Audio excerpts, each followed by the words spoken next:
अस्सलातु वस्सलामु अलैका रसूलल्लाह अस्सलातु वस्सलामु अलैका रहमतुल लिल आलमीन। सवाल कयो आहे कर्मी यामीन सिंधी। उहो तो चए त बिना ॾाढ़ी वारे खां अज़ान या तकबीर चवराइण कीअं आहे, हालांकि ॾाढ़ी वारा बि मौजूदु आहिनि। अज़ान या तकबीर मकरूह त न थींदी। बिस्मिल्लाहिर रहमानिर रहीम। ॾाढ़ी कूड़ जी अज़ान या तकबीर चवणु बग़ैर कराहत जे जाइज़ आहे, इन में को बि हर्ज न आहे। हिन करे त कंहिं बि किताब अज़ान या तकबीर में ॾाढ़ी जो शर्त न हयो आहे। इन मां मालूम थियो त बग़ैर ॾाढ़ी वारो बि तकबीर ऐं अज़ान चई सघे थो, इन में का बि कराहत न आहे। ऐं ॿियो सवाल इहो आहे त कंहिं शख़्स खे हर हर पेशाब लॻे थो, छा उहो पेशाब रोके निमाज़ पढ़ी सघे थो? बिस्मिल्लाहिर रहमानिर रहीम।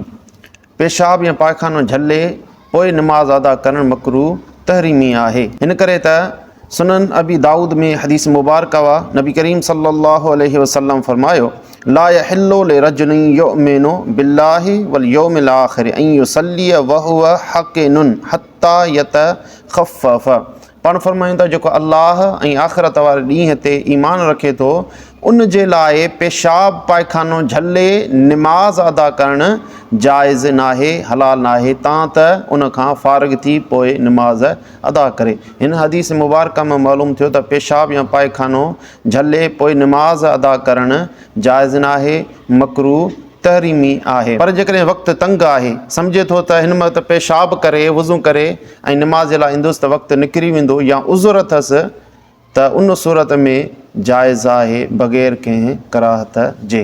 टियों सवाल आहे त कंहिंजो निमाज़ जनाज़ो पढ़िजे थो, असां उन जी निमाज़ पढ़ंदे ॾिसूं था, असांखे वज़ू न आहे, वज़ू कंदासीं त निमाज़ ख़तमु थी वेंदी, उन सूरत में असांखे छा करणु खपे? इन सूरत में सम्झे थो त वज़ू कंदुसि त निमाज़ जनाज़ा निकिरी वेंदी, उन सूरत में तयम्मुम कंदो ऐं निमाज़ में शामिलु थींदो। जीअं अल मबसूत में आहे त व तयम्मम लिसलातिल जनाज़ते फिल मिस्र इज़ा ख़ाफ़ फ़ौतहा। पाण फरमाईनि था त जेकॾहिं नमाज़ जनाज़ा फ़ौत थियण जो ख़ौफ़ अथसि त उन सूरत में तयम्मुम करे निमाज़ में शामिलु थींदो। यादि रखो त इहो मसइलो उन माण्हू जे लाइ आहे जेको वारिस न आहे। जेकॾहिं वारिस आहे, उन खां अलावा ॿियो को बि नमाज़ जनाज़ा में वारिस शामिलु न हुयो, त उहो वज़ू करे पोइ निमाज़ में शामिलु थींदो। हिन करे जो जेकॾहिं निमाज़ निकिरी वई त बि उहो निमाज़ खे वराए पढ़ाए सघे थो।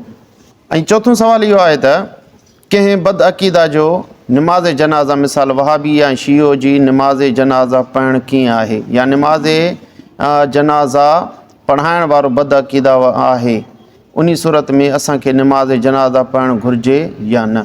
बिस्मिल्लाहिर रहमानिर रहीम। यादि रखो त तेसी ताईं को बि काफ़िर नथो थी सघे जेसी ताईं उन जा कुफ्र या अक़ाइदनि जी पकी तरह सां ख़बर पइजी वञे। पर जेकॾहिं पकी तरह सां ख़बर न आहे कंहिंजे अक़ाइद कुफ्र हुजण जी, त उन सूरत में मुस्लमान हुजण जी नियत सां उन जे पुठियां निमाज़ पढ़ी सघिजे थी। जीअं सुनन दारे कुतनी में हदीस मुबारक वा नबी करीम सल्लल्लाहु अलैहि वसल्लम फरमायो, सल्लू ख़ल्फ़ कुल्ले बर्रिन व फ़ाजिरिन।